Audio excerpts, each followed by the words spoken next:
Class 3 এ বাংলা ব্যাকরণ থেকে আজ আমরা ভাষা ও ব্যাকরণ নিয়ে আলোচনা করব এবং কিছু কাজও খাতায় করব। আবার বলছি, বাংলা ভাষামুকুল থেকে আজ আমরা ভাষা ও ব্যাকরণ নিয়ে আলোচনা করব এবং কিছু কাজও খাতায় করব। তোমরা ভাষা ও ব্যাকরণ এই চ্যাপ্টারটি আগে পড়েছো, আমি আবার একটু আলোচনা করে দিই। প্রথমে আমরা জানব ভাষা কি বা ভাষা কাকে বলে। পৃথিবীর বড় বড় মহাশক্তিমান জীবজন্তুর সৃষ্টির পর বিধাতা পুরুষ মানুষ গড়েছিলেন। মানুষকে তিনি এমন একটি জিনিস দিয়ে গড়েছিলেন যা অন্য কোনো প্রাণীকে কিন্তু তিনি দেননি। দৈহিক শক্তিতে মানুষ বাঘ, হাতি ইত্যাদির চেয়ে দুর্বল, কিন্তু তিনি মানুষকে দিয়েছেন এই ভাষা। জীবজন্তুরা শুধু আওয়াজ করেই মনের ভাব প্রকাশ করে, কিন্তু মানুষ মুখের সাহায্যে কি করে? কথা বলে এবং তাদের মনের ভাব তারা প্রকাশ করে। এই ভাষার জন্যই কিন্তু মানুষ পৃথিবীর শ্রেষ্ঠ জীব। আবার বলছি, তোমরা জানো বিধাতা পুরুষ মানুষ গড়েছিলেন, একটি বিশেষ জিনিস দিয়েছিলেন যা অন্য কোনো প্রাণীকে তিনি দেননি। দৈহিক শক্তিতে মানুষ বাঘ, হাতি বিভিন্ন জন্তুর চেয়ে দুর্বল হলেও মানুষকে তিনি যে ভাষা দিয়েছেন তার জন্য মানুষ পৃথিবীর শ্রেষ্ঠ জীব হয়ে উঠতে পেরেছে। অন্যান্য জীবজন্তুরা কিন্তু কথা বলতে পারে না, তারা শুধু আওয়াজ করেই তাদের নিজেদের মনের ভাব প্রকাশ করে, কিন্তু মানুষ মুখের সাহায্যে কথা বলে তাদের মনের ভাব প্রকাশ করে। তাই এই ভাষার জন্যই মানুষ কিন্তু পৃথিবীর শ্রেষ্ঠ জীব। কিন্তু আদিম মানুষদের ভাষা ছিল না। তারা আকারে ইঙ্গিতে বা মুখের সাহায্যে আওয়াজ করে মনের ভাব প্রকাশ করত। মানুষ সভ্য হলো যেদিন মানুষ এই ভাষা শিখল। আদিম মানুষরা কি করত? আদিম মানুষরা কথা বলতে পারত না, তারাও আকার ইঙ্গিতে বা মুখের সাহায্যে আওয়াজ করে তাদের মনের ভাব প্রকাশ করত। কিন্তু যেদিন থেকে মানুষ এই ভাষা শিখলো, সেদিন থেকে কিন্তু মানুষ কি হলো? সভ্য হলো। সুতরাং বলা যেতে পারে মানুষ তার মনের ভাব প্রকাশের জন্য মুখের সাহায্যে যেসব অর্থপূর্ণ কথা বলে তাকেই ভাষা বলে। তাহলে ভাষা কাকে বলে? মানুষ তার মনের ভাব প্রকাশের জন্য মুখের সাহায্যে যেসব অর্থপূর্ণ কথা বলে তাকেই বলা হয় ভাষা। এই ভাষা কিন্তু এক এক দেশের এক এক রকমের। এক এক দেশের ভাষার সঙ্গে অন্য দেশের ভাষার কিন্তু কোনো মিল নেই। এক এক দেশে এক এক রকমের ভাষা বলা হয়ে থাকে। পশ্চিমবঙ্গের ভাষা বাংলা, পাঞ্জাবের জনগণরা পাঞ্জাবি ভাষায় কথা বলে। আবার গুজরাটের ভাষা কি? গুজরাটি। আসামের ভাষা অসমিয়া। এইরকম এক এক দেশের ভাষা কিন্তু এক এক রকমের। আমাদের রাষ্ট্রভাষা কি বলতো? আমাদের রাষ্ট্রভাষা হচ্ছে হিন্দি। ভারতের বেশিরভাগ লোকের ভাষা কিন্তু হিন্দি। সারা পৃথিবী জুড়ে কত রকমের ভাষা প্রচলিত রয়েছে? প্রায় 5000 ভাষা সারা পৃথিবী জুড়ে প্রচলিত রয়েছে। আমেরিকা, ইংল্যান্ড, অস্ট্রেলিয়া ইত্যাদি দেশের মানুষ কথা বলে ইংরেজিতে। আবার ফরাসিরা যে ভাষায় কথা বলে তার নাম কি? ফ্রেঞ্চ। তাহলে আমরা বুঝতে পারছি যে প্রতিটি রাজ্যে যে ভাষা প্রচলিত আছে সেই ভাষাই হচ্ছে সেখানকার মাতৃভাষা। তাহলে 2 নম্বর প্রশ্নটি হচ্ছে মাতৃভাষা কাকে বলে? তাহলে মাতৃভাষা কাকে বলে? প্রতিটি রাজ্যে যে ভাষা প্রচলিত রয়েছে সেই ভাষা সেখানকার মাতৃভাষা। যেমন আমাদের রাজ্যের মাতৃভাষা কি? পশ্চিমবঙ্গের মাতৃভাষা বাংলা। ওড়িশার মাতৃভাষা কি হবে? ওড়িয়া। তামিলনাড়ুর মাতৃভাষা কি? তামিল। তাহলে মাতৃভাষা কাকে বলে? প্রতিটি রাজ্যে যে ভাষা প্রচলিত আছে সেই ভাষাই হচ্ছে সেখানকার মাতৃভাষা। শিশু তার মায়ের মুখ থেকে যে ভাষা শিখে বড় হয় বা কথা বলে তাকেও মাতৃভাষা বলা হয়। তাহলে মাতৃভাষা কাকে বলে? শিশু তার মায়ের মুখ থেকে যে ভাষা শিখে বড় হয় বা কথা বলে তাকে তার মাতৃভাষা বলা হয়।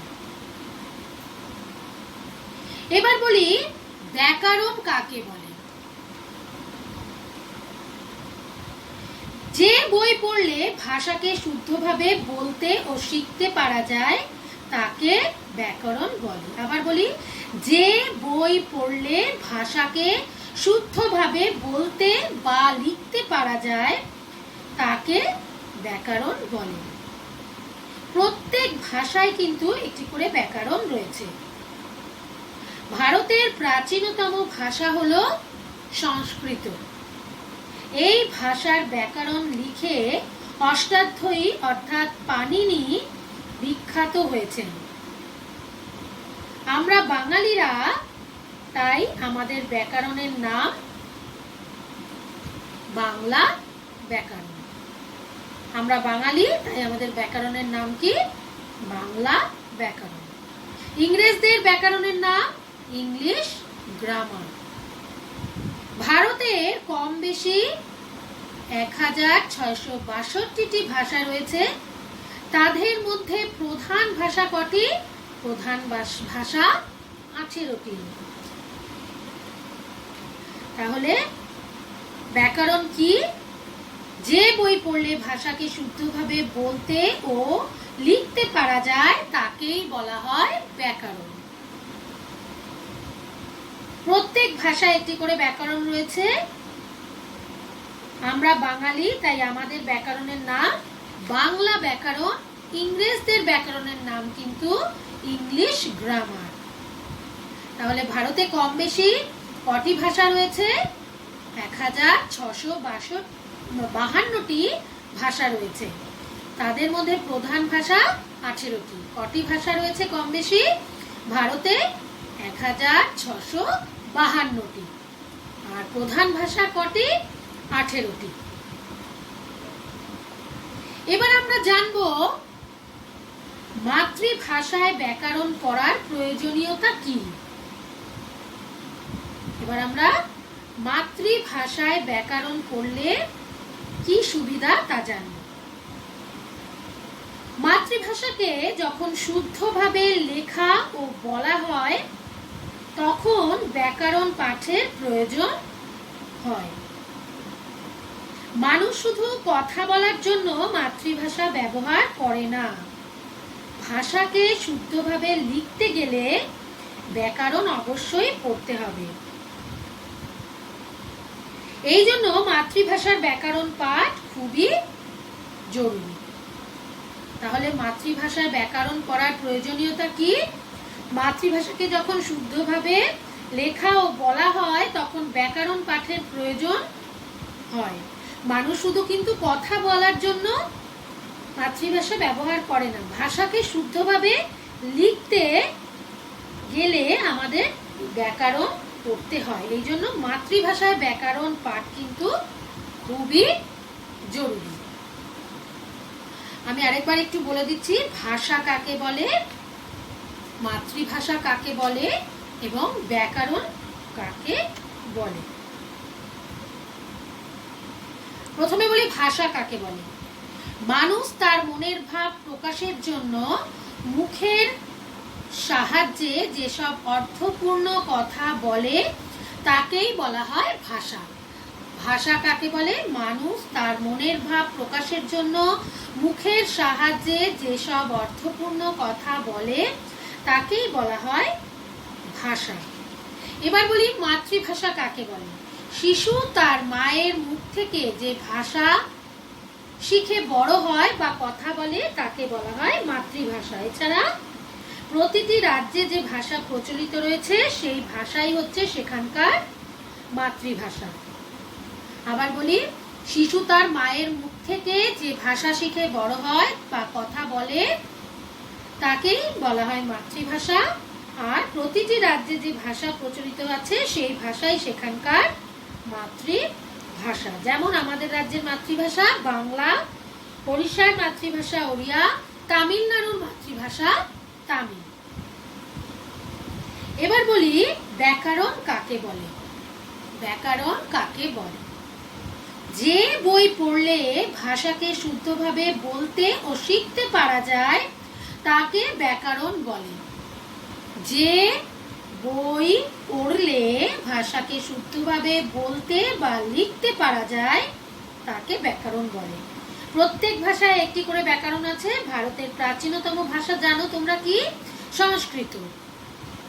আর আমরা যেহেতু বাঙালি তাই আমাদের ব্যাকরণের নাম কি? বাংলা ব্যাকরণ। তেমনি ইংরেজদের ব্যাকরণের নাম কিন্তু ইংলিশ গ্রামার। এবার বলি ভাষা মূলত কত প্রকার ও কি কি? মানুষের ভাষা মূলত কত প্রকার ও কি কি? ভাষা মূলত দু প্রকার, কথ্য ভাষা ও লিখিত বা লেখ্য ভাষা।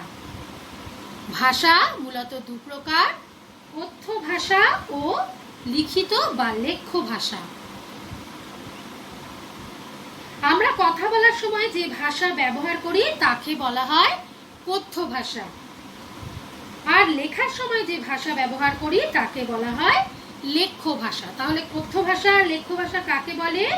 আমরা কথা বলার সময় যে ভাষা ব্যবহার করি তাকে বলা হয় কথ্য ভাষা। আর লেখার সময় আমরা যে ভাষা ব্যবহার করি তাকে বলা হয় লেখ্য ভাষা। লেখ্য ভাষার কয়টি রূপ ও কি কি? লেখ্য ভাষার কিন্তু দুটি রূপ, সাধু ভাষা, চলিত ভাষা। লেখ্য ভাষার কয়টি রূপ ও কি কি? লেখ্য ভাষার দুটি রূপ, সাধু ভাষা ও চলিত ভাষা। এবার আমরা জানবো সাধু ভাষা কাকে বলে। সংস্কৃত নির্ভর গুরুগম্ভীর ভাষাকে বলা হয় সাধু ভাষা। যেমন পাখি ডাকিতেছে, মৃদুমন্দ সমীরণ বহিতেছে, সূর্য উদিত হইয়াছে ইত্যাদি। সংস্কৃত নির্ভর গুরুগম্ভীর ভাষা, তাই হচ্ছে সাধু ভাষা। এবার চলিত ভাষা কাকে বলে? চলিত ভাষা কাকে বলে? মুখের ভাষাকে লেখার প্রবণতা থেকে চলিত ভাষার উৎপত্তি। এই ভাষায় তেমন গাম্ভীর্য নেই। আমরা প্রাত্যহিক জীবনে যে সমস্ত কথাবার্তা বলি তাকে শুদ্ধভাবে লিখে ফেলাকে চলিত ভাষা বলে। মুখের যে আমাদের ভাষা, আমরা যা কথাবার্তা বলি প্রতিদিন প্রাত্যহিক জীবনে, সেটি শুদ্ধভাবে লেখার ভাষাকেই বলা হয় চলিত ভাষা। মুখের ভাষাকে লেখার প্রবণতা থেকে চলিত ভাষার উৎপত্তি। যেমন সূর্য উঠছে, ছেলেরা খেলছে। দুটোর মধ্যে পার্থক্য দেখো। মৃদুমন্দ সমীরণ বহিতেছে, এটি একটি সাধু ভাষা। এটি যদি আমরা চলিত ভাষায় বলি কি হবে? বাতাস বইছে। আবার সূর্য উদিত হইয়াছে, এটিকে যদি আমরা চলিত ভাষায় বলি, প্রত্যাহিক জীবনে আমরা তো এভাবেই বলে থাকি, সূর্য উঠছে। তাহলে সংস্কৃত নির্ভর গুরুগম্ভীর ভাষাকে বলা হয় সাধু ভাষা, আর আমরা প্রত্যাহিক জীবনে যে সমস্ত কথাবার্তা বলি তাকে শুদ্ধভাবে লিখে ফেলাকেই বলা হয় চলিত ভাষা। চলিত ভাষার কিন্তু তেমন গাম্ভীর্য নেই। এবার আমরা বলি সাধু ভাষা থেকে চলিত ভাষায় রূপান্তর করার সময় বিশেষভাবে ক্রিয়াপদ ও সর্বনামের সংক্ষিপ্ত রূপগুলি লিখতে হবে। সাধু ভাষা থেকে যদি আমরা চলিত ভাষায় রূপান্তর করি তাহলে কি করতে হবে? বিশেষভাবে ক্রিয়াপদ এবং সর্বনামের সংক্ষিপ্ত রূপগুলিকে লিখতে হবে। যেমন করিতেছে, সেটি আমরা কি লিখবো? চলিত ভাষায় লিখতে গেলে করছে। খেলিব, সেটিকে কি লিখবো? চলিত ভাষায় লিখতে গেলে খেলবো। উঠিতেছে, উঠছে। শুনিতেছি, শুনছি। তাহার, তার। তাহারা, তারা। উহাদের, ওদের। ইহাদের, এদের, ইত্যাদি। তাহলে সাধু ভাষা থেকে চলিত ভাষায় রূপান্তর করার সময় আমাদের কি মনে রাখতে হবে? বিশেষ করে কি করতে হবে? ক্রিয়াপদ এবং সর্বনামের সংক্ষিপ্ত রূপগুলিকে লিখতে হবে। এবার তোমরা কিছু সংক্ষিপ্ত প্রশ্ন খাতায় করবে। একটি বাক্যে উত্তর দাও। পৃথিবীতে ভাষার সংখ্যা কত? 2 নম্বর, ভারতের প্রধান ভাষা কটি? 3 নম্বর, ফরাসিদের ভাষার নাম কি? 4 নম্বর, ভারতে প্রচলিত মোট ভাষার সংখ্যা কত? 5 নম্বর, মানুষ অন্যান্য জীবজন্তুর চেয়ে শ্রেষ্ঠ কেন? 6 নম্বর, ইংরেজদের ব্যাকরণ বইয়ের নাম কি? তোমরা যদি খুব ভালো করে আজকের পড়াটা শুনে থাকো তাহলে প্রতিটি প্রশ্নের উত্তর কিন্তু তোমরা খুব সহজেই লিখে ফেলতে পারবে। আমি আবার পড়ে দিচ্ছি। পৃথিবীতে ভাষার সংখ্যা কত? ভারতের প্রধান ভাষা কটি? ফরাসিদের ভাষার নাম কি? ভারতে প্রচলিত মোট ভাষার সংখ্যা কত? মানুষ অন্যান্য জীবজন্তুর চেয়ে শ্রেষ্ঠ কেন? ইংরেজদের ব্যাকরণ বইয়ের নাম কি?